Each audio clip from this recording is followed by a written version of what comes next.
Amount of goods and services, मतलब कि उतने मूल्य की वस्तुएं और सेवाएं जो किसी दिए हुए समय में बन रही हैं, उन्हें हम क्या कहते हैं।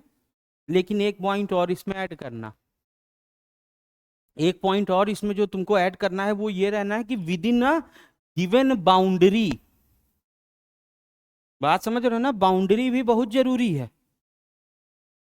इन अ बाउंड्री, किसी सीमा क्षेत्र के अंदर। अब यहां मान लो अमेरिका में भी कोई गुड्स एंड सर्विसेज बन रहा है, लेकिन उसको क्या यहां पर गिनेंगे, यहां के में नहीं गिनेंगे। यानी कि क्या चीज वहां पर डिफाइन कर रही है, बाउंड्री। तो किसी बाउंड्री के भीतर दिए हुए तय समय के अंदर जितने मूल्य की गुड्स एंड सर्विसेज बन रहे हैं उसको जीडीपी कहा जाता है, ये चीज याद रखना। ठीक।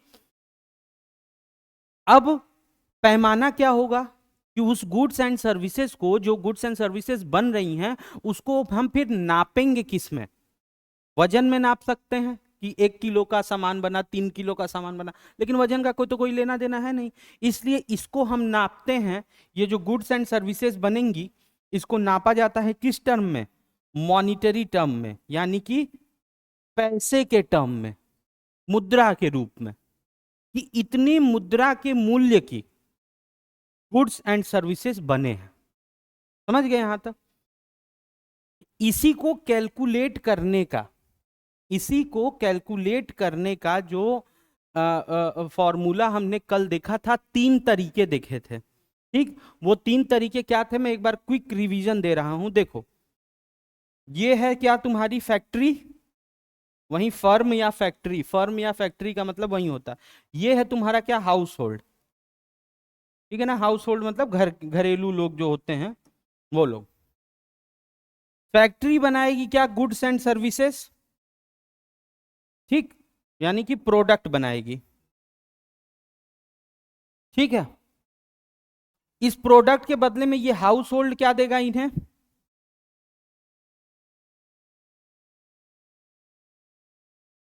ये हाउस होल्ड इन्हें इसका पैसा देगा, है ना।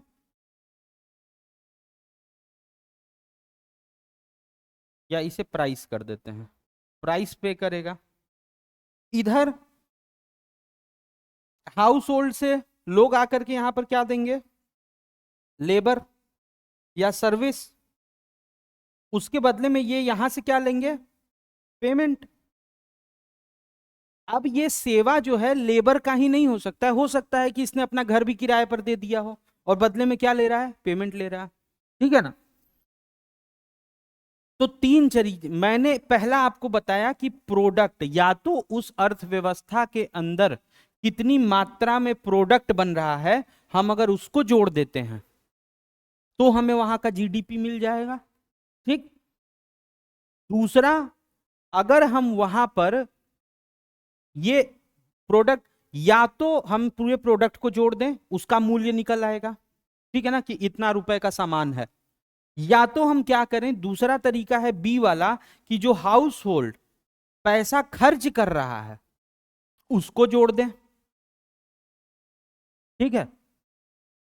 और तीसरा तरीका क्या है, कि जो ये पेमेंट रिसीव कर रहा है, समझ रहे हो ना।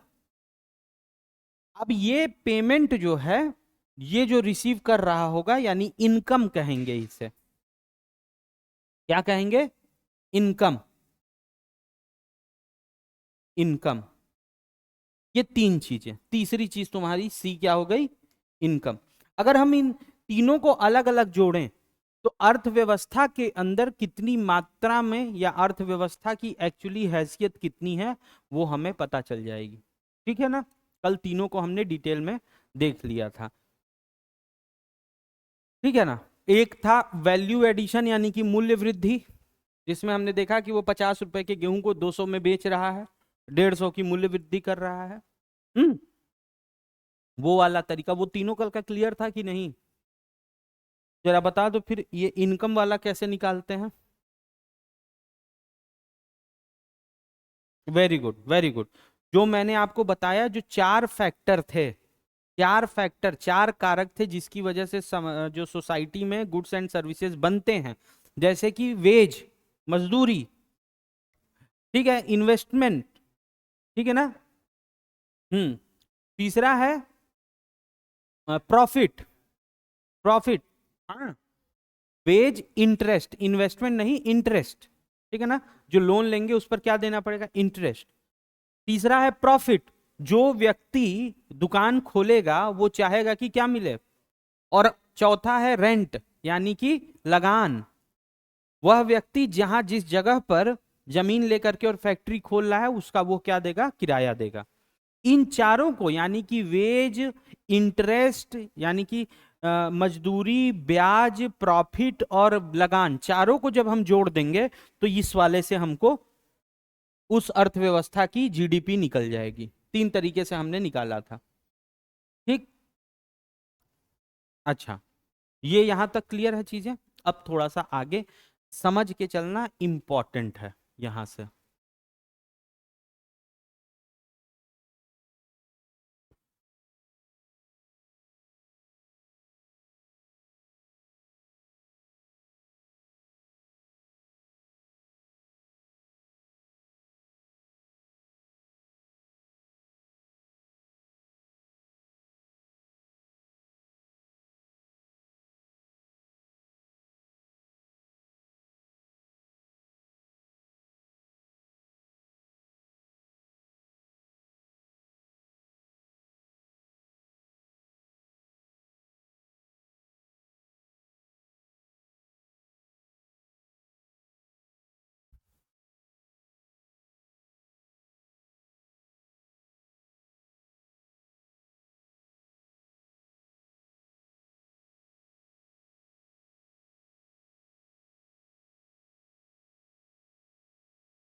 अब यहां देखो,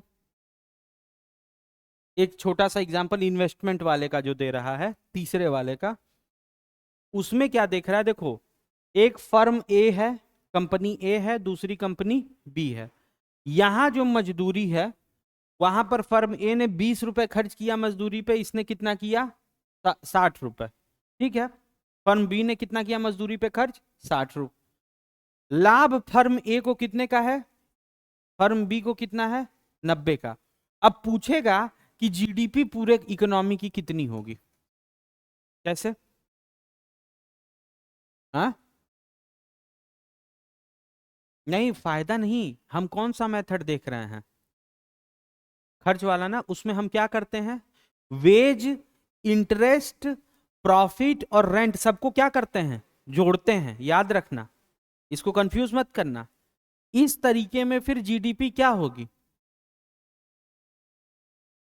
मजदूरी वाली भी जोड़ दिया, और क्या जोड़ेंगे, लाभ भी जोड़ेंगे, क्योंकि वेज, इंटरेस्ट, प्रॉफिट, प्रॉफिट भी तो है ना, चारों को जोड़ते हैं। तो कंपनी ए का टोटल अगर हम आउटपुट कहें तो कंपनी कितना ए जो है वह जीडीपी बना रही है, ए की बात कर रहा हूं, ए का, हाँ, देखो बात समझो, जीडीपी में 50 का, क्यों, क्योंकि हम दोनों इनकम में हम दोनों देखेंगे, एक तो उस कंपनी का भी लाभ देखेंगे, साथ ही साथ उस कंपनी में लगे हुए मजदूरों को कितना पेमेंट मिल रहा है उसको भी देखेंगे, समझ रहे हो ना, ये दोनों को देखो, ठीक। तो इसमें कितना होगा, है, ठीक है, बी का 150, तो टोटल जीडीपी में कितना हो जाएगा, 200, टोटल 200 है ना, ठीक। इसने क्या किया है, मजदूरी दोनों की जोड़ दी है अलग अलग, और लाभ तुमने ये और ये जोड़ा है, इसने एक और मजदूरी जोड़ी है और एक और लाभ को जोड़ा है, अंतिम में प्रोडक्ट 200 आएगा, ये याद रखना, चाहे ऐसे जोड़ दो चाहे ऐसे जोड़ दो। नहीं नहीं, ये इन्वेस्टमेंट नहीं है, ये इन्वेस्टमेंट का जो है ना, उसका तो इंटरेस्ट, जो इन्वेस्टमेंट मतलब होता है कि एक तरीके से खर्च करना। तो इंटरेस्ट मिल का इन्वेस्टमेंट का आपको क्या मिलता है? ब्याज मिलता है। अगर आप किसी को इन्वेस्ट करो, किसी को 10,000 दे दो, इन्वेस्ट किया तुमने, तो वहां से तुमको क्या मिलेगा? ब्याज के रूप में। तो वहां पर इकोनॉमी में हम लोग क्या देखते हैं, बैंकिंग के से रिलेटेड देखते हैं कि लोन लेंगे तो उस पर हमें इंटरेस्ट देना पड़ता है। तो अब मान लो इसी में अगर ये दिया होता कि इस कंपनी ने लोन लिया, अब इस लोन का ये ब्याज दे रही है, ब्याज दे रही है ना, तो वो भी किसी को जा रहा होगा तो वो भी जोड़ देंगे ब्याज का जो पैसा है। भले उसमें क्या होता, प्रॉफिट में से कम हो जाता। बात समझ रहे हो ना? ठीक। अब देखो हम लोग थोड़ा सा आगे की तरफ चलते हैं, थोड़ा अंग्रेजी वाला खोलना। नहीं है क्या ना कि कॉन्सेप्ट तो मतलब पता है, इंग्लिश में क्या कहते हैं वो देखना पड़ता है बस।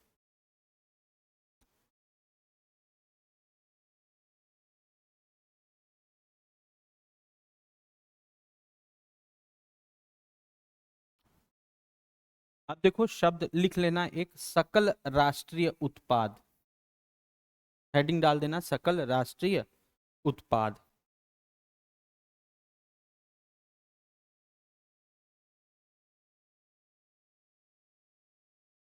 ठीक है, अब इसका आंसर तुम ही दोगे मुझे।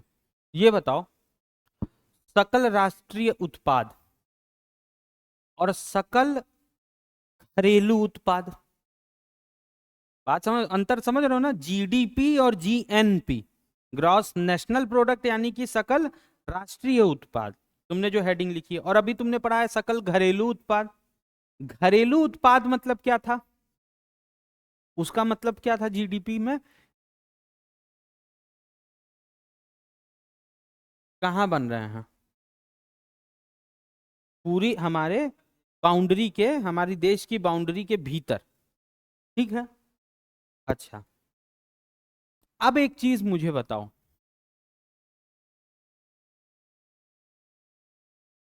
एक चीज और तुमको यहां पर एक कॉन्सेप्ट और क्लियर कर लेना। ठीक है, ये मान लो है इंडिया, बहुत इंपॉर्टेंट पॉइंट है। कभी कभी पढ़ाने का मूड होता है, ठीक है ना, और कभी कभी होता है कि बस चला दो कैसे भी। और जब स्ट्रेंथ ज्यादा रहती है तो मजा आती है चीजों को बताने में भी, है ना? अब ये है मान लो इंडिया, ये है अमेरिका। ठीक।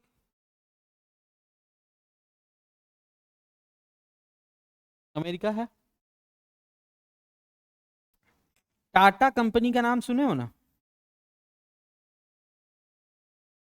टाटा की कंपनी है। टाटा कहाँ की कंपनी है? इंडिया की। इसने अपना एक प्लांट लगाया अमेरिका में, और वहां पर कार बनाई।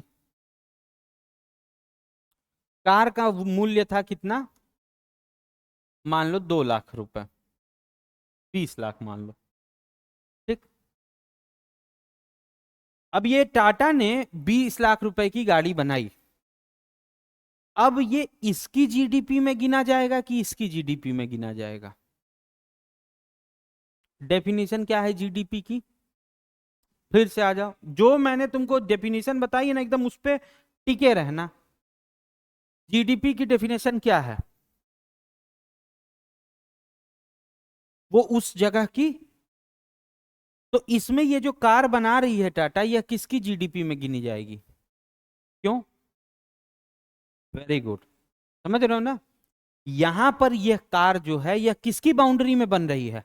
अमेरिका की। इसलिए इसकी जो ये वैल्यू जीडीपी में जोड़ी जाएगी वो यहां पर जोड़ी जाएगी, यहां नहीं जोड़ी जाएगी। ठीक है ना? लेकिन यहां पर एक अंतर है। टाटा ने ये 20 लाख की गाड़ी बनाई, वहां की जीडीपी में जुड़ गया, ठीक है। ठीक।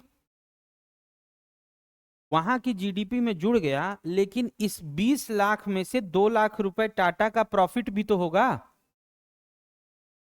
हाँ। और टाटा है कहाँ की कंपनी? इंडिया की। तो ये 2 लाख ये कहां मंगाएंगे? इंडिया के लिए मंगाएंगे 2 लाख, है ना। अब ये जीडीपी में जोड़ा जाएगा 2 लाख की नहीं? जोड़ा जाएगा। क्यों? अच्छा, जीडीपी की जरा डेफिनेशन फिर से बताओ।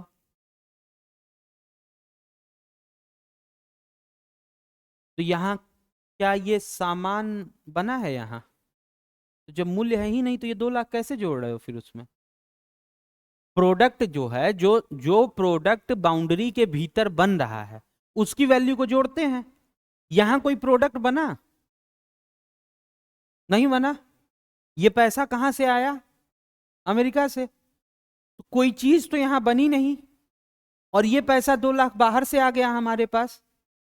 तो क्या इस 2 लाख को इसकी जीडीपी में जोड़ेंगे? क्वेश्चन ये है। और अगर तुम कह रहे हो कि हाँ जोड़ेंगे तो मुझे उसका आंसर देना, और अगर ये बोल रहे हो कि नहीं जोड़ेंगे तो उसका भी आंसर देना। सोच के बताओ। मैं इनकम की बात नहीं कर रहा हूं अभी, है ना। मैं अभी बात कर रहा हूं जीडीपी की। ठीक, अभी हम जीडीपी की बात कर रहे हैं।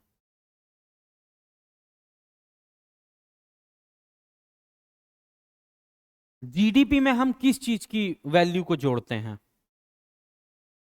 कौन सी वस्तुओं की? हाँ, अगर कोई वस्तु देश में बन ही नहीं रही है, कोई सेवा देश में बन ही नहीं रही है, तो उससे आने वाले पैसे को क्या हम जीडीपी में जोड़ेंगे?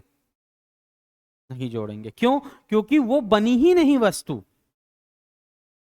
ये तो एक तरीके का क्या है, बाहर से आता हुआ पैसा।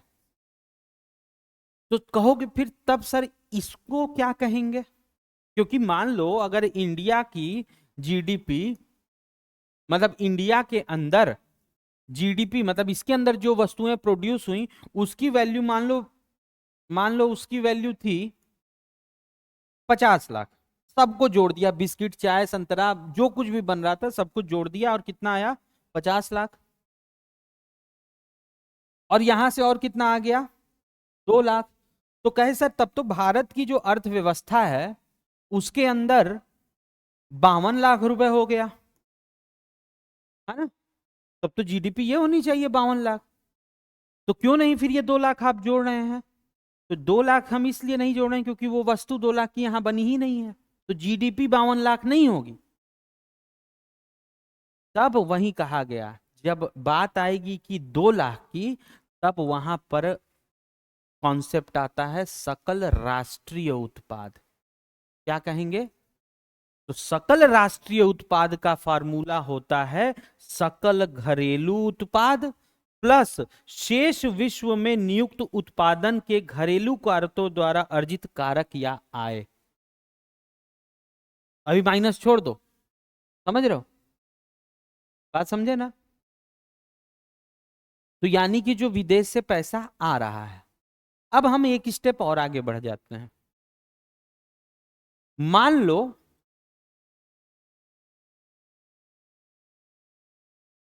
अमेरिका की एक कंपनी भारत में है अब। ठीक, अमेरिका की एक कंपनी, हम मान लो नाम ले ले रहे हैं फोर्ड। फोर्ड का गाड़ी का नाम सुने हो ना। फोर्ड ने यहां पर एक कार बनाई। कार का दाम था कार का दाम था मान लो 10 लाख रुपए। भाई ऐसा तो है नहीं कि केवल भारत ही वहां बना रहा है, उन्होंने भी बनाया होगा। 10 लाख रुपए। अब ये 10 लाख रुपए कहाँ की जीडीपी में जोड़ा जाएगा? इंडिया की, क्योंकि इसकी बाउंड्री के अंदर में। लेकिन इस 10 लाख पर 1 लाख रुपए जो है अमेरिका का प्रॉफिट है, या अमेरिका की उस कंपनी का। इस प्रॉफिट को वो कहां मंगाएंगे? अमेरिका मंगाएंगे।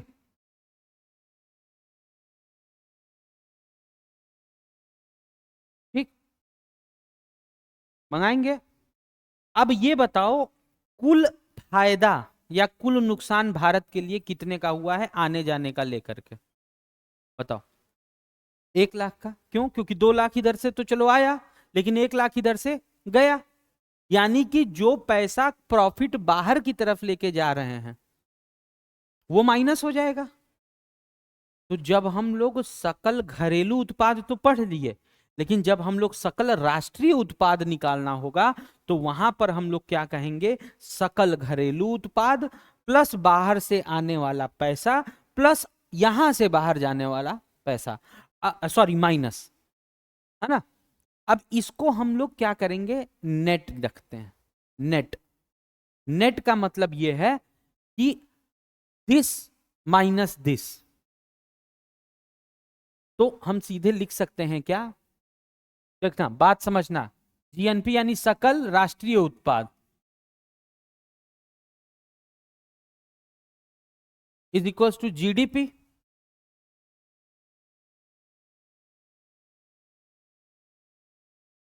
ठीक है, जीएनपी, अब देखो जीएनपी मतलब सकल घरेलू उत्पाद, ये डोमेस्टिक नहीं है, अरे सॉरी, सकल राष्ट्रीय उत्पाद, ये घरेलू नहीं है। घरेलू को तो हमने एक डेफिनेशन दे दी, उसको अब साइड कर दो। अब पूछ रहा है कि राष्ट्रीय उत्पाद कितना है। यहां पर आप लिखोगे क्या, GDP plus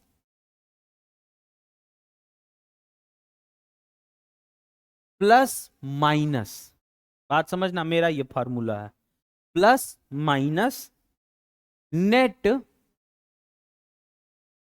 net income abroad. ठीक,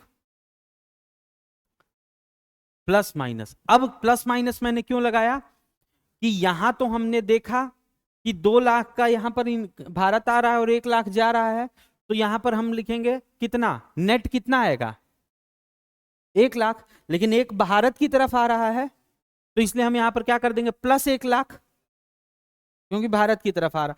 तो भारत की अर्थव्यवस्था में यानी इसकी जीडीपी में 1 लाख रुपए और जोड़ देंगे तो सकल राष्ट्रीय उत्पाद हो जाएगा। लेकिन मान लो दूसरा केस ये हो रहा है कि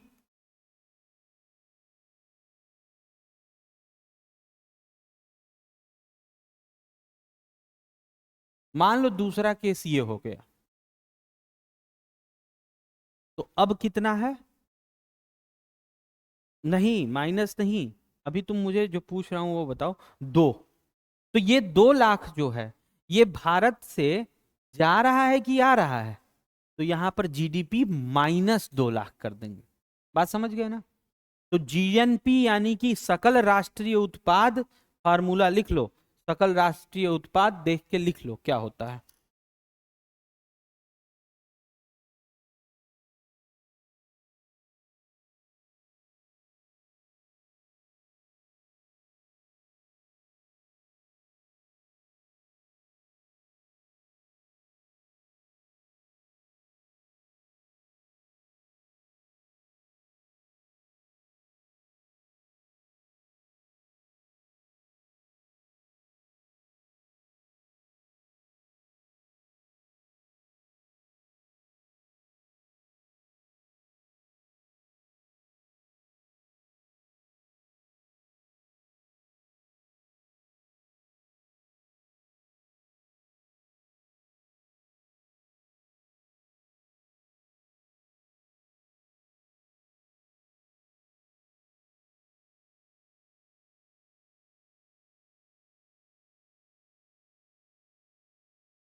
क्या है, लिख लिया।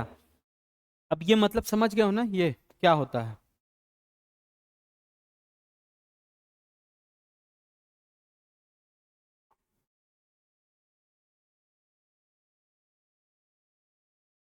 अब्रॉड, अब्रॉड का मतलब होता है क्या जानते हो, नेट फैक्टर इनकर अब्रॉड, अब्रॉड का मतलब जानते हो, विदेश, विदेश से आने वाला जो आय है। नेट यानी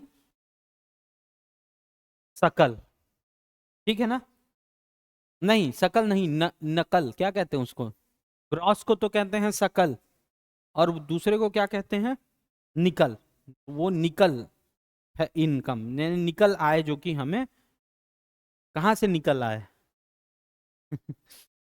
ठीक है, तो ये चीज आपको क्लियर हो गई है। ठीक, अब ये देखो,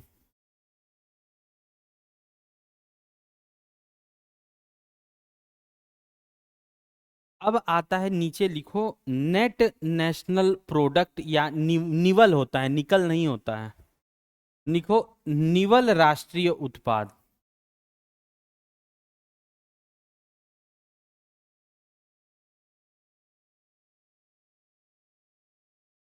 ठीक है,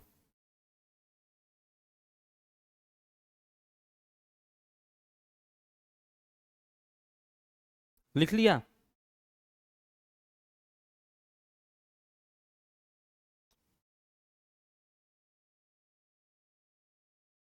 ठीक, अब जब भी हमने जो सकल वाला पढ़ा था ना, सकल की वैल्यू कुछ आई होगी, मान लो हम कहते हैं कि 52 लाख आई थी, ठीक है ना। लास्ट टाइम हमने पढ़ा था 52 लाख नहीं, 51 लाख, क्योंकि 1 लाख का नेट हुआ था ना फायदा। हाँ, तो इसलिए 51 लाख थी। अब 51 लाख में, 51 लाख में कुछ पैसा जो है वह डेप्रिशिएट करता है। 51 लाख की वस्तु में से कुछ सामान जो है आपका, या कुछ मूल्य का जो सामान है। अब बात देखो, यहां भले मैं ये पैसे में बात कर रहा हूं, है ना, लेकिन ऐसा नहीं है। होगा क्या कि, क्योंकि हमने यहां पर देखा,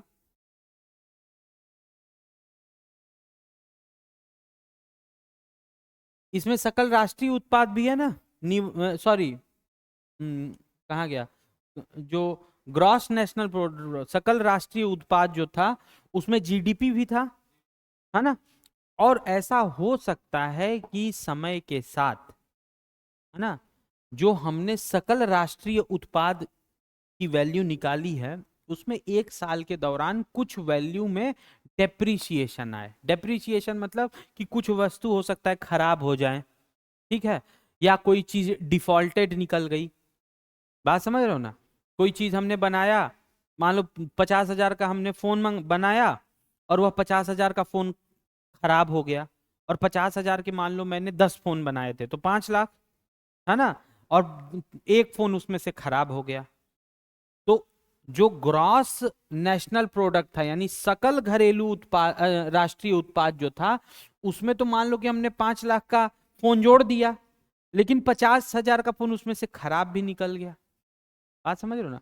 मैंने तुमसे पूछा, मान लो जैसे कि तुम्हारे जेब में मैंने 100 रुपए दे दिए, और कहे जाओ मेला घूम के आओ। तुम कहे ठीक है सर, तुम गए मेला, और तुम जब मेला घूमने गए तो वहां पर तुम्हारा 20 रुपए कोई पॉकेट से मार दिया।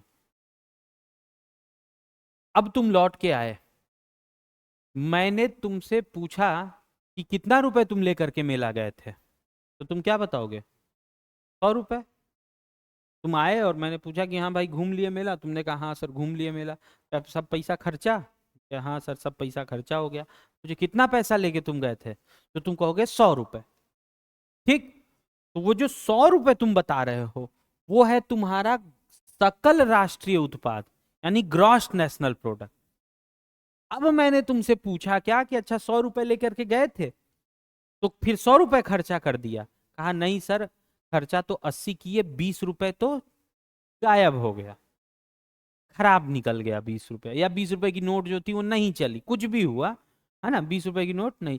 तो आपने जब सकल में तो सब जोड़ दिया, लेकिन जब आपसे एग्जैक्ट पूछा गया कि निवल कितना हुआ, तो आपने उसमें से मूल्यह्रास, यानी मूल्य की में जो कमी आई है, उसमें आने वाली घटोतरी से घटा दिया। मतलब तुम 100 रुपए लेकर के गए थे, उसमें से तुमने कितना कर दिया, 20 रुपए माइनस कर दिया, यानी कि निवल यानी नेट कितना तुमने खर्च किया फिर, 80 रुपए।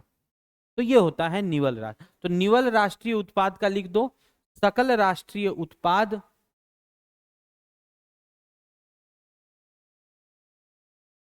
लिख लिया ना। अब इसको हम ऐसे भी लिख सकते हैं कि निवल राष्ट्रीय उत्पाद इज इक्वल्स टू, अच्छा ये हमें बताओ, निवल यानी कि नेट नेशनल प्रोडक्ट इसे कहा जाता है, ठीक है ना, निवल राष्ट्रीय उत्पाद इज इक्वल्स टू,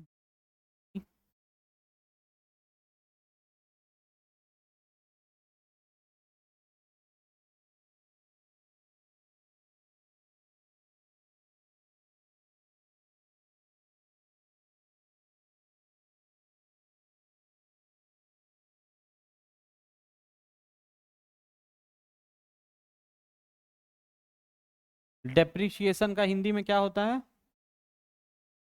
मूल्यह्रास, है ना, मूल्यह्रास। अब ये बताओ हम इसको ये ऐसे लिख सकते हैं कि नहीं?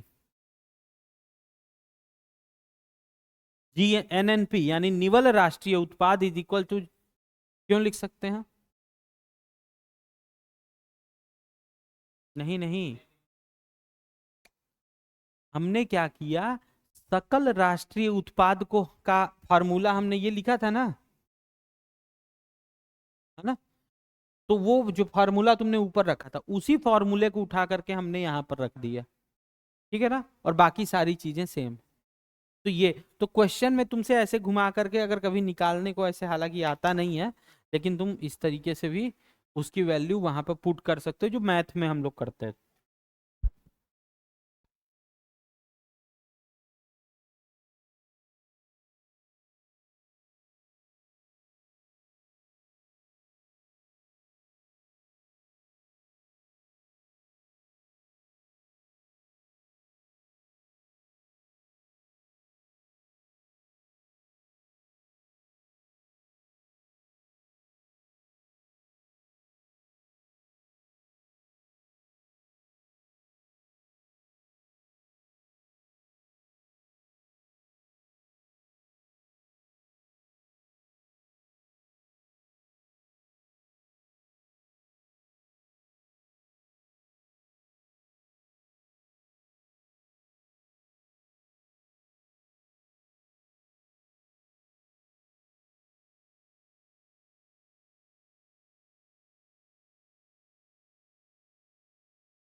लिख लिया?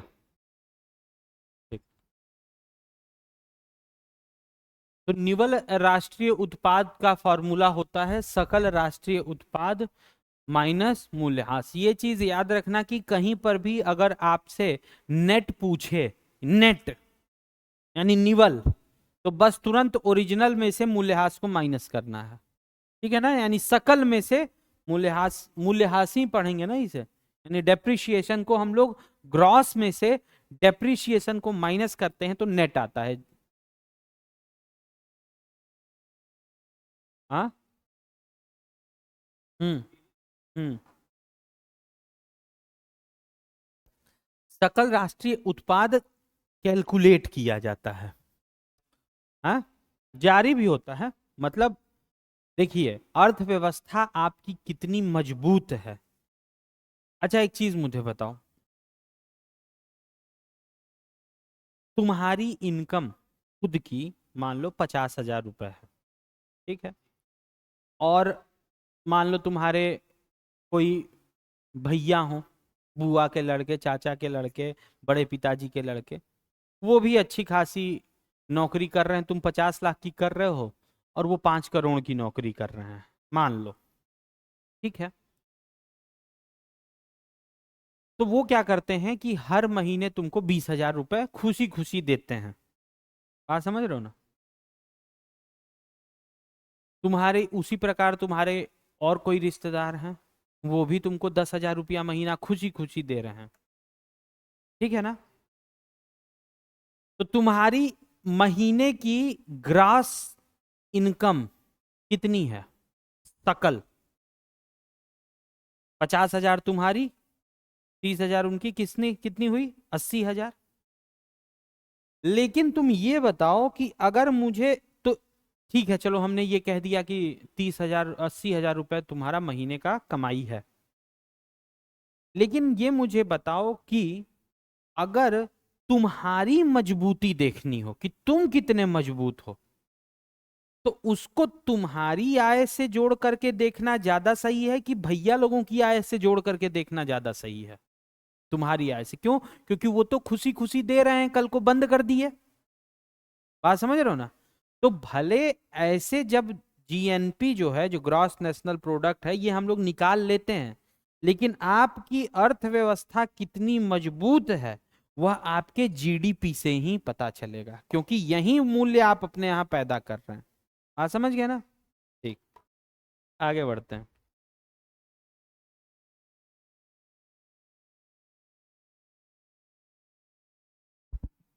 अब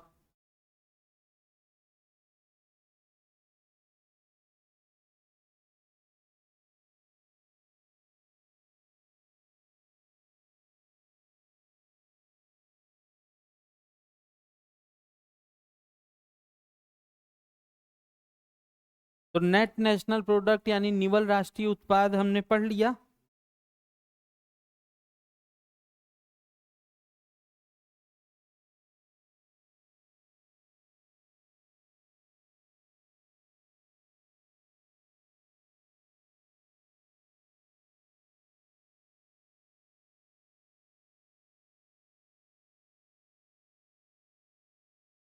ठीक है, अब लिखना,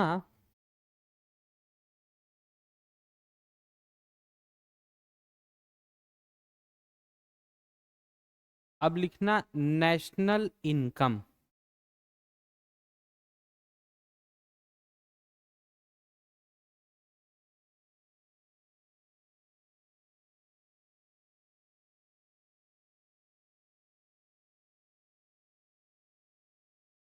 नेशनल इनकम।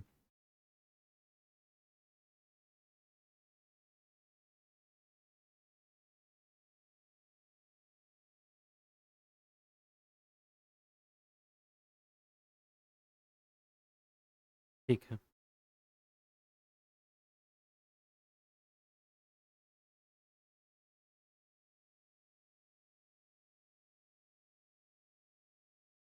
बाजार मत पर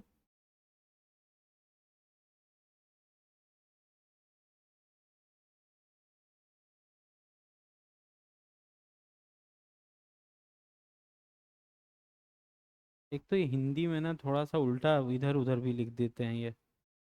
निवल राष्ट्रीय उत्पाद, क्या लिखा है? नेशनल इनकम ना?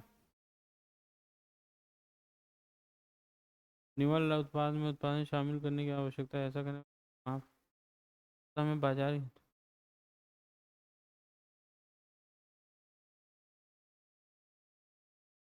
अच्छा ठीक है, चलो हम अपने ही से तरीके से पढ़ा रहे हैं। एक तो फैक्टर कॉस्ट को क्या कहते हैं ये नहीं दिखा रहा है कहीं। फैक्टर कॉस्ट,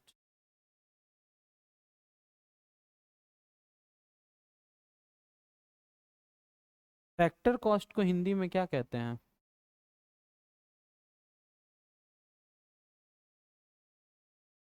नेशनल, इसमें फैक्टर कॉस्ट कहीं लिखा ही नहीं है। देखो, एक होता है तुम्हारा, अभी अगर फैक्टर कॉस्ट कहीं आगे आएगा तो हम लोग देख लेंगे, अभी के लिए अंग्रेजी में समझ लो खाली। ठीक है, एक होता है तुम्हारा फैक्टर कॉस्ट, या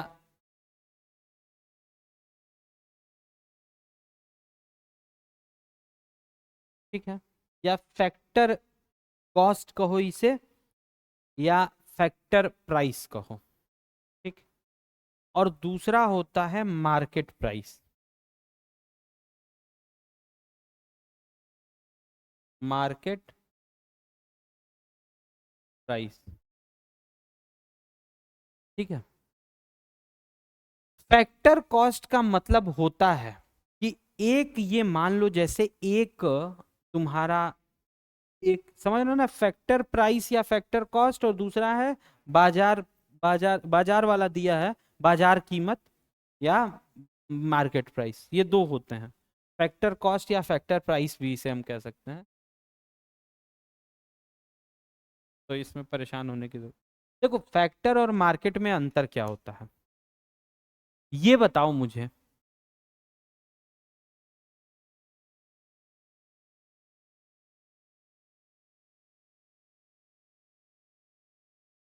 मैंने क्या आपको बताया कि किसी भी प्रोडक्ट को बनाने के लिए कितने फैक्टर्स होते हैं। सबसे पहला जो चीज मैंने बताया था, 4। समझ रहे हो ना? मजदूरी, वो इन्वेस्टमेंट या कैपिटल या कहिए कि पूंजी, है ना, जिस पर कि हमें इंटरेस्ट देना पड़ता है। तीसरा, प्रॉफिट के लिए इंटरप्रेन्योरियल यानी कि उद्यमगम्यता वाला। और चौथा है तुम्हारा क्या, लैंड, जिसके लिए हमें क्या देना पड़ेगा, रेंट देना पड़ेगा। ये 4 फैक्टर ऑफ प्रोडक्ट। यानी कि अगर ये प्रोडक्ट है, ये प्रोडक्ट है, अगर ये बना है, तो निश्चित रूप से इन चारों क्षेत्रों में हमें पैसा देना का मूल्य इसमें है। समझ रहे हो ना? जैसे 10 रुपए किराया होगा कहीं का, तो उसका भी मूल्य इसमें है। किसी को हमने प्रॉफिट दिया होगा, उसका भी है। बैंक को ब्याज दिया होगा, वो भी इसमें जुड़ा है। और साथ ही साथ जो बनाए हैं लोग इस रिमोट को, उसकी मजदूरी। तो इन सबको जोड़ करके इसका दाम निर्धारित हुआ है। यानी कि वो प्रोडक्ट जो कंपनी में बन के निकला, ठीक है ना? जैसे एक छोला भटूरा बनाने वाला है, ठीक। छोला भटूरा बनाने वाला क्या किया, मान लो मैदा लेकर के आया, चना लेकर के आया। मैदा लाया 20 रुपए का, चना लाया 20 रुपए का, मसाला लगाया 10 रुपए का, 50 रुपए उसके टोटल खर्च हुए। तो ये, और मान लो 50 रुपए खर्च हुए। और उसके बाद फिर उसने एक रखा है व्यक्ति जो छान रहा है, भटूरा निकाल रहा है, उसको 20 रुपए दिन का दे रहा है, तो 70 हो गया। ठीक है। और इधर उधर के जो भी ठेला लगा रहा है, तो किराए पर ठेला लाया होगा, उसका 20 रुपए लिया होगा, तो वो 90 पहुंच गया। ठीक है। और उसके बाद किसी से महीने का उधार लेकर के दुकान लगाया होगा, उसके बदले उसको ब्याज दे रहा होगा, तो वो 10 रुपए। यानी उसका टोटल कितना खर्च हुआ, 100 रुपए। अब वो 100 रुपए में वो क्या कर रहा है कि छोले भटूरे बना रहा है। समझ रहे हो? तो 100 रुपए का जो जो जो वो छोला भटूरा अगर उसने 100 पर बेचा, तो यानी कि वह क्या है, उसकी फैक्टर कॉस्ट पे बेच रहा है।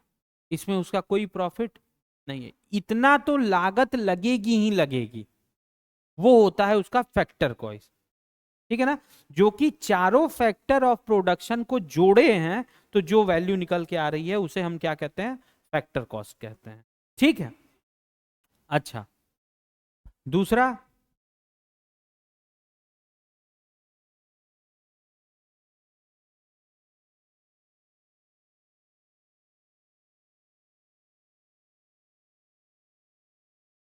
देखो, चारों को जोड़ दिया।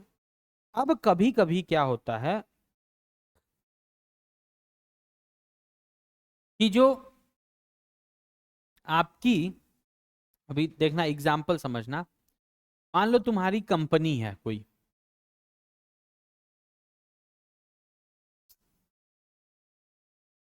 मान लो तुम्हारी कोई कंपनी है,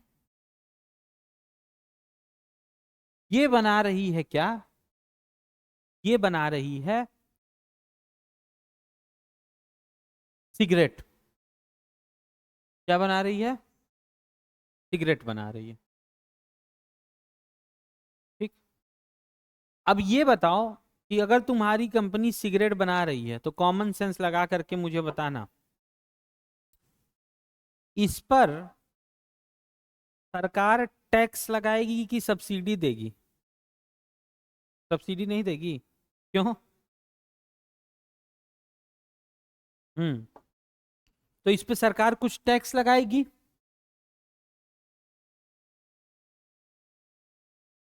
तो फैक्टर कॉस्ट जो था इस सिगरेट को बनाने का, बात समझ, फैक्टर कॉस्ट समझ रहे हो ना, कि मिनिमम हाँ, 4 चीजों को, उसमें अब हम और क्या जोड़ देंगे, टैक्स भी जोड़ देंगे।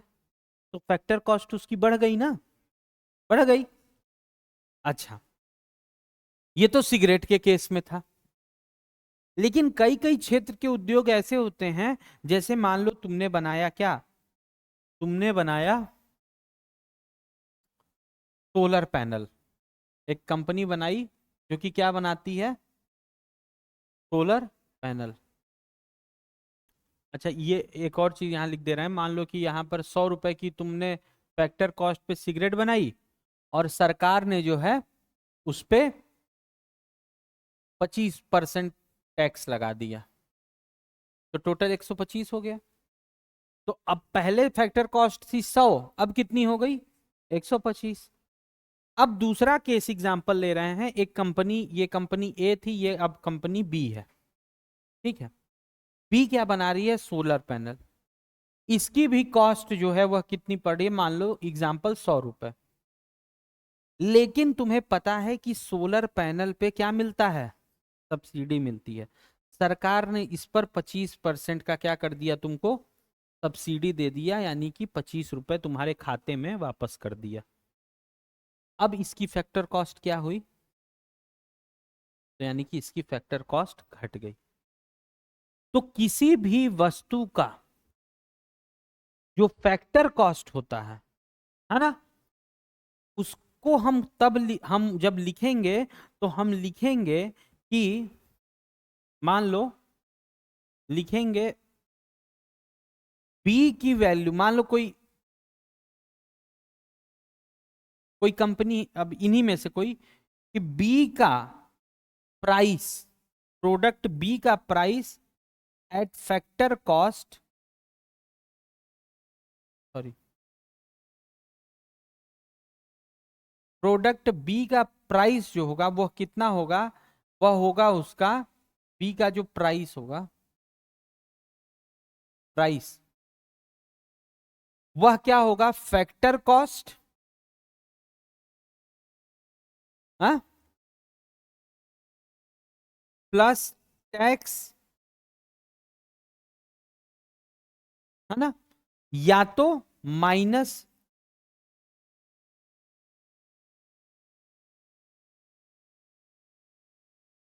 Tax minus subsidy. अब ये डिपेंड कर रहा है कि उसको टैक्स मिल रहा है या सब्सिडी, ठीक है ना। मान लो, अच्छा, ये तो चलो ठीक है, हो सकता है कि यह सोलर पैनल जो है, इस पर भले आपको सरकार 25 रुपए की सब्सिडी दे रही हो, लेकिन ऐसा नहीं है कि टैक्स फ्री है। आप अगर उसे बना करके बेचोगे तो आपके ऊपर टैक्स भी लगेगा। तो मान लो कि टैक्स तुम्हारे ऊपर, अभी इसी में हम देख ले रहे हैं, इसी में हम ये देख ले रहे हैं कि मान लो 100 रुपए का आपने क्या बनाया? Solar panel. बाहर गए बेचने के लिए, सरकार ने आपके ऊपर लगा दिया कितना? 10 रुपए का टैक्स। ठीक, क्या लगा दिया? 10 रुपए का टैक्स, और दे दिया आपको 25 रुपए सब्सिडी भी, माइनस 25, तो ये कितना हो गया? 15, 985, 85। समझ गया ना। तो इसीलिए अगर टैक्स, ऐसा नहीं है केवल एक ही टैक्स, टैक्स कई जगह लगता है ना। तो इसीलिए जब भी हम लिखेंगे फैक्टर कॉस्ट पे, तो प्लस टैक्स माइनस सब्सिडी, ठीक है।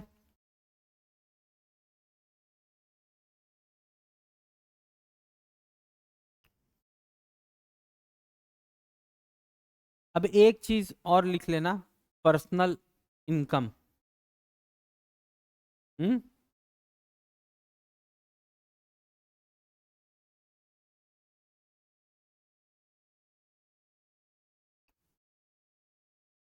यही है ना पर्सनल इनकम।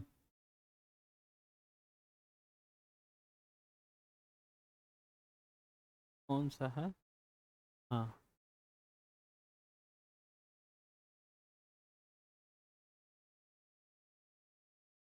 एनएनपी हो गया था।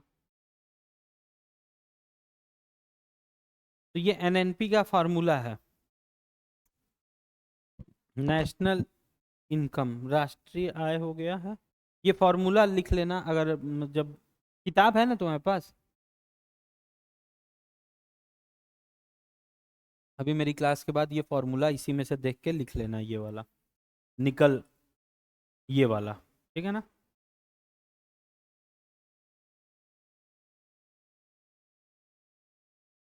एक फार्मूला और लिखो, वैयक्तिक आय,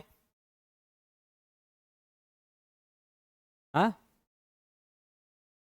नहीं पर्सनल आय अभी बताएंगे। वैयक्तिक आय ना,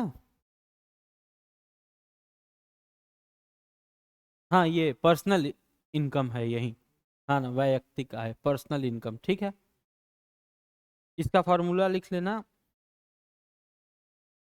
नेशनल इनकम यानी कि राष्ट्रीय आय माइनस अवितरित लाभ, ये फॉर्मूला याद रखना, माइनस अवितरित लाभ माइनस परिवारों द्वारा की गई निवल ब्याज अदायगी माइनस निगम कर प्लस सरकार और फर्मों से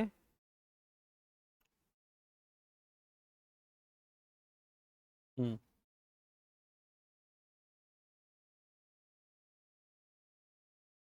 ये लिख लिया।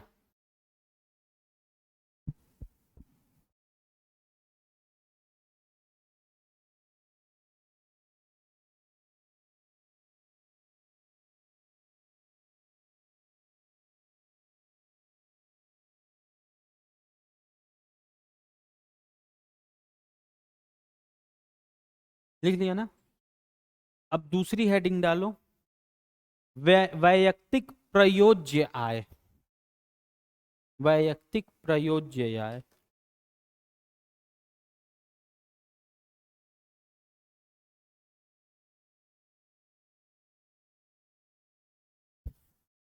ठीक है। अब वैयक्तिक प्रयोज्य आय का मतलब होता है, एक तो तुमने देखा पर्सनल इनकम, पर्सनल इनकम का फार्मूला ये होता है, सीधे क्वेश्चन तुमसे ये पूछेगा कि पर्सनल इनकम के में हम लोग क्या नहीं जोड़ते हैं, तो उसमें देगा राष्ट्रीय आय अवितरित लाभ, इसमें प्लस माइनस ध्यान रखना। सीधे कहेगा कि व्यक्तिगत आय में राष्ट्रीय आय से क्या घटाते हैं, तो वो देगा अवितरित आय या निवल ये सब दे देगा, या ये पूछ देगा राष्ट्रीय आय में क्या जोड़ते हैं, तो ये सरकार और फर्मों के द्वारा ये सब की गई, ये सारी चीजें देख लेना। ये फॉर्मूला याद रखना, उसका ये इंपॉर्टेंट है, क्योंकि समझाने का थोड़ा सा समझा सकता हूं लेकिन इसके फिर आधा घंटा ले जाएगा समझाने में, तो इससे बढ़िया है कि इसको याद ही कर लो। वैयक्तिक प्रयोज्य आय का क्या मतलब होता है, इसे अंग्रेजी में कहते हैं पर्सनल डिस्पोजेबल इनकम। क्या कहते हैं? Personal disposable income. अब पर्सनल डिस्पोजेबल इनकम का क्या मतलब होता है ये समझ लो। मान लो तुम्हारी सैलरी है कितनी, 10,000, ठीक। अब तुम मुझे ये बताओ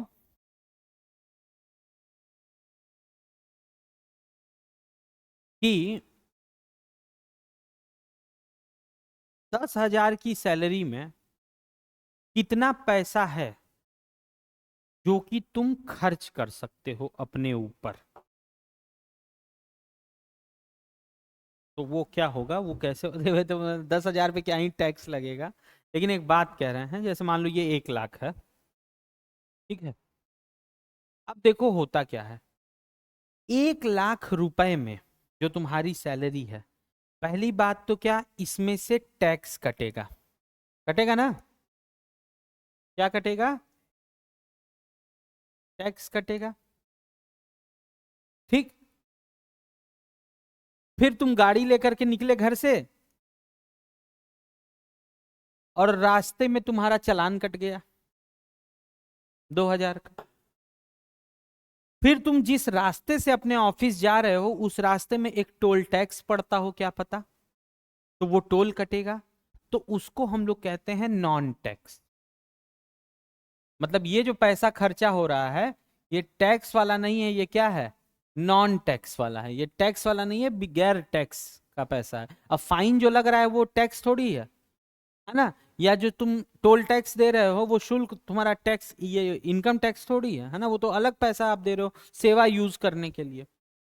तो जब 1 लाख में से तुमने अपना टैक्स भर दिया, ये जो छोटे मोटे तुम्हारे टोल टैक्स और फाइन चालान ये सब कटने के बाद मान लो तुम्हारे पास 75,000 रुपए बचा, तो अब ये जो 75,000 रुपए है ये तुम्हारी जो है वैयक्तिक प्रयोज्य आय होगी, यानी इस पैसे को तुम अपने ऊपर खर्च कर सकते, ठीक है ना।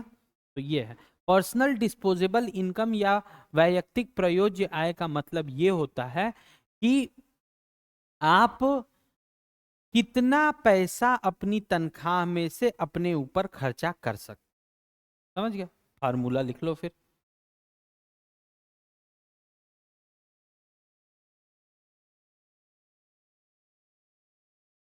गैर कर अदायगी समझ रहे हो ना? वैयक्तिक कर अदायगी समझ रहे हो, जो टैक्स है। और गैर कर अदायगी मतलब फाइन हो गया, टोल टैक्स हो गया, ये सब टोल मनी जो आपको देना पड़ता है, ये वो हो गया।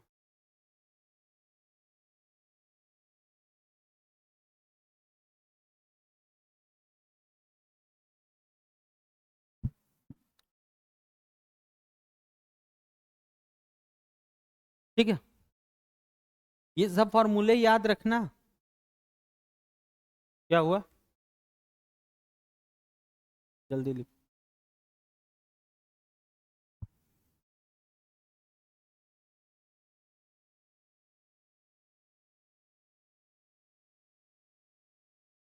ठीक है, अब ये देखो, ये कुछ डेफिनेशंस हैं, ठीक है ना? फार्मूले वाला जो तुम फार्मूला लिखे हो, इधर देख लो। लिखने के बाद जो जितने भी तुमने फार्मूला अभी तक लिखे हैं, ये सब एक जगह पर लिखा हुआ है। एनसीईआरटी खरीद लेना 12th की। ये सब की जीडीपी क्या होता है, जीएनपी मार्केट प्राइस पे क्या होता है, ये सारी चीजें इसमें लिखी हैं जो मैंने तुमको समझाई हैं, एक फार्मूला बना करके लिखा हुआ है एक जगह पे। ठीक है, अब नॉमिनल जीडीपी और रियल जीडीपी समझ जाओ कि क्या होता है, थोड़ा सा इसको देख लो।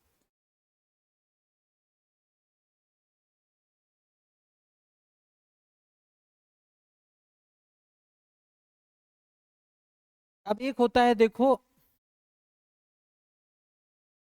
मौद्रिक और वास्तविक सकल घरेलू उत्पाद। हम ये बताओ मुझे, हम किसी भी अर्थव्यवस्था को कितना पावरफुल है किस में नापते हैं? पैसे में। ठीक है ना, पैसे में। मान लो आज कौन सा 2023 चल रहा है ना, मान लो 2020 में,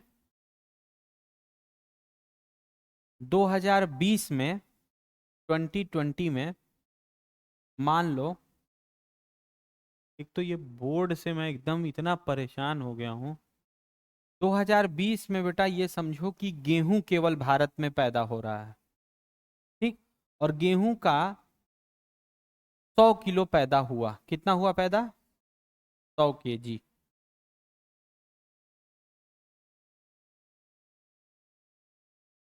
100 केजी गेहूं पैदा हुआ, और इसका जो दाम था वह था कितना? 10 रुपए पर केजी। ठीक, तो इसकी जीडीपी कितनी हो गई भारत की तब? 1000 हो गई। Very good. कितनी हो गई? 1000।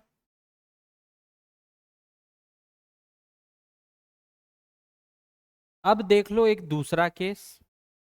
2000, ये तो 2020 का हो गया ना। अब देखो ये केस है 2023 का। ठीक, 2023 में भी भारत ने गेहूं पैदा किया। ठीक है, गेहूं पैदा किया, और इस समय इसकी जो जीडीपी है वह है 1500। क्या है? 1500। तो अर्थव्यवस्था बढ़ी, जीडीपी बढ़ी, लेकिन क्वेश्चन यहीं पे था, नॉमिनल, मौद्रिक और रियल का अंतर। अब यहां पर तुम देखना, 2023 वाला केस हम बना रहे हैं। 2023 में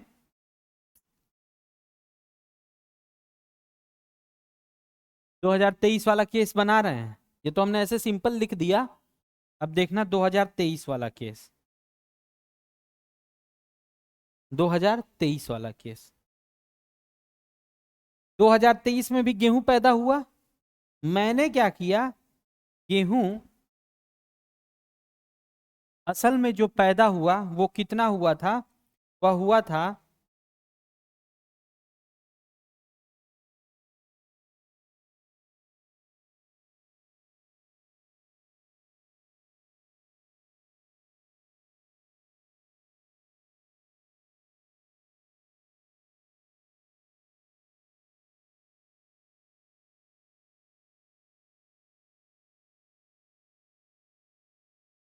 अब जीडीपी कितनी हुई?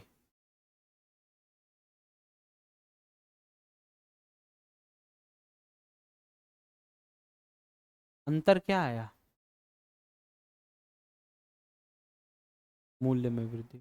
यानी कि जीडीपी जो है वो ये नहीं बता रहा है कि सामान ज्यादा बना। बात समझ रहे हो ना? यहां अगर हम देखा जाए तो गेहूं का दाम कम हो गया तो तुम क्या कहोगे कि अर्थव्यवस्था बहुत विकसित हो गई है? महंगाई ज्यादा हो गई है। बात समझ रहे हो ना? अगर किसी को केवल जीडीपी ऐसे दिखा दो और कहो किसका बढ़िया है जीडीपी, कहोगे कि यार इसका बढ़िया है ना? लेकिन यहां जब हटोगे तो देखोगे ये 100 केजी गेहूं पैदा कर रहा है, ये कितना कर रहा है? 75 केजी। तो अंतर समझ गए ना? तो इसलिए ये कहा गया कि यहां पर बात हुई किसकी? कि वास्तविक सकल घरेलू उत्पाद और मौद्रिक। तो इस केस में क्या किया जाता है कि जो रियल है, जो वास्तविक,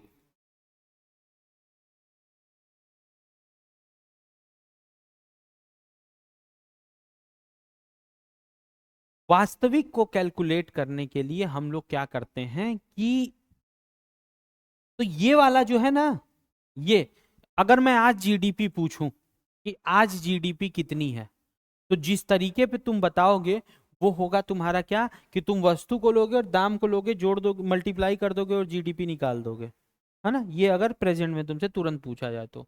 लेकिन ये जीडीपी निकाल करके आप सही स्थिति नहीं बता सकते हैं। इसीलिए क्या निकाला जाता है? रियल और आपका नॉमिनल। नॉमिनल मतलब होता है आपका क्या? मौद्रिक। जो आपको करंट का सिचुएशन बताएगा वो क्या होगा? मौद्रिक, करंट पर। लेकिन जो वास्तविक आपकी जो सकल घरेलू उत्पाद है वह कितनी है, उसके लिए क्या किया जाता है कि एक किसी वर्ष को के डाटा को फिक्स कर दिया जाता है। ठीक, क्या किया जाएगा? किसी वर्ष फिक्स कर दिया जाएगा।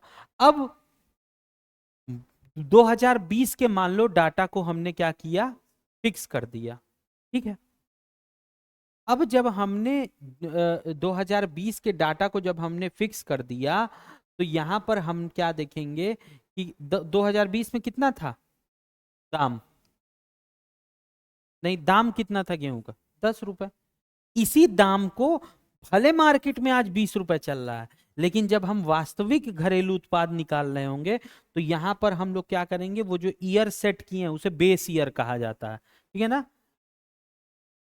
वहां पर भी हम क्या करेंगे? 20 केजी की जगह पे हम किसका प्रयोग करेंगे?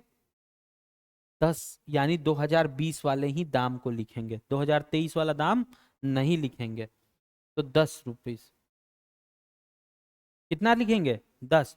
20 नहीं लिखेंगे क्योंकि हम डाटा कब का ले रहे हैं? 2020। जब भी हम रियल निकालेंगे, वास्तविक निकालेंगे, तो लोग क्या करते हैं? 2010 का, 2016 का, 2015 का डाटा ले लेते हैं और उस समय के दाम से अभी को क्या करेंगे? कंपेयर करेंगे उस समय के दाम से। तो यहां पर ये निकल करके कितना आएगा? 750। तो अगर हम देखें तो 2020 की तुलना में हमारी जीडीपी घटी है कि बढ़ी है?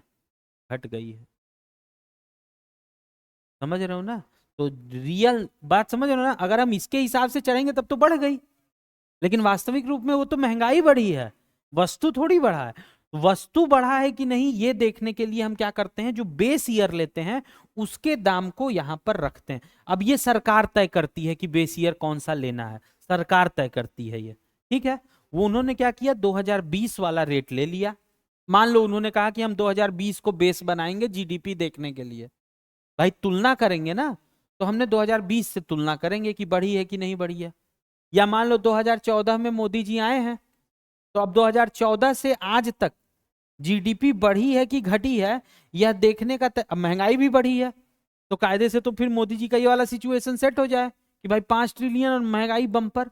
लेकिन फिर असल जो निकाला जाता है उसमें क्या किया जाएगा कि 2014 का डाटा लिया जाएगा दाम वाला, और प्रोडक्ट लिया जाएगा आज का, और उसको मल्टीप्लाई करेंगे। अगर 2014 से कम आ गई वैल्यू, इसका मतलब जीडीपी में प्रोडक्शन हमारी घट गई है, महंगाई जो है वह जीडीपी को बढ़ा रही है। ठीक है ना, ये है आपका मौद्रिक और वास्तविक सकल घरेलू उत्पाद। ठीक है ना, इसको समझ लेना, एक बार पढ़ लेना, तुम ये किताब ले लेना, ठीक है, इसी किताब से क्वेश्चन आता है। ठीक है, अब एक और चीज लिख लो अंतिम जो है इसका,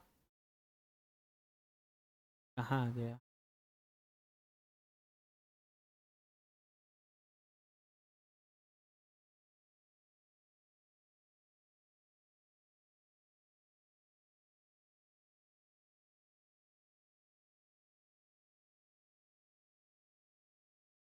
लिख लो, फॉर्मूला है नीचे, सकल घरेलू उत्पाद, सकल घरेलू उत्पाद अवस्फीतिक, जीडीपी डिफ्लेटर इसे कहा जाता है, अवस्फीतिक, अवस्फीतिक,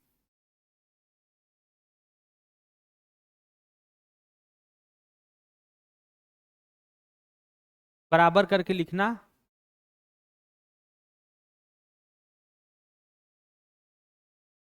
सकल घरेलू उत्पाद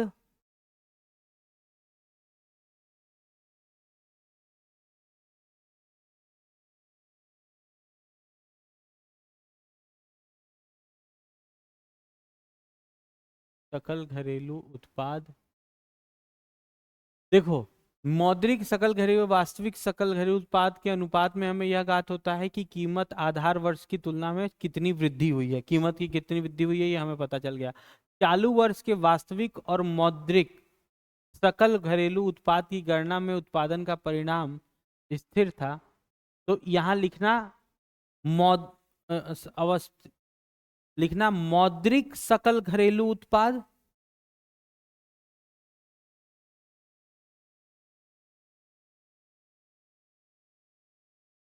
मौद्रिक सकल घरेलू उत्पाद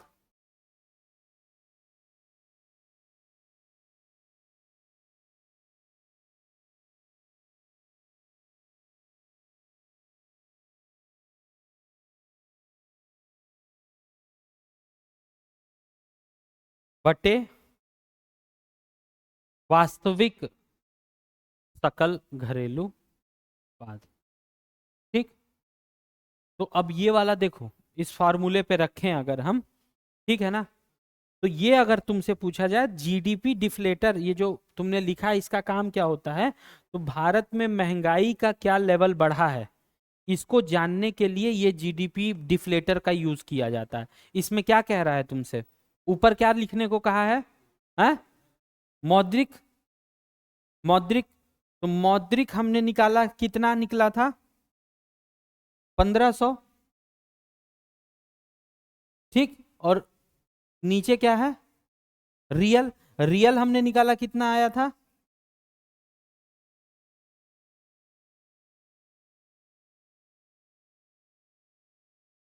ठीक है, यानी कि इससे इसको काट दिए, इससे इसको काट दिए, यानी कि दो, जो,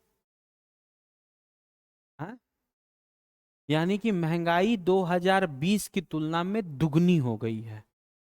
बात समझ गए ना, बात समझ गए, तो जीडीपी डिफ्लेटर का काम ये होता है कि हम ये पता कर सकते हैं कि महंगाई 2020 की तुलना में कितने गुना बढ़ी है। ठीक, तो 2 गुना बढ़ गई है।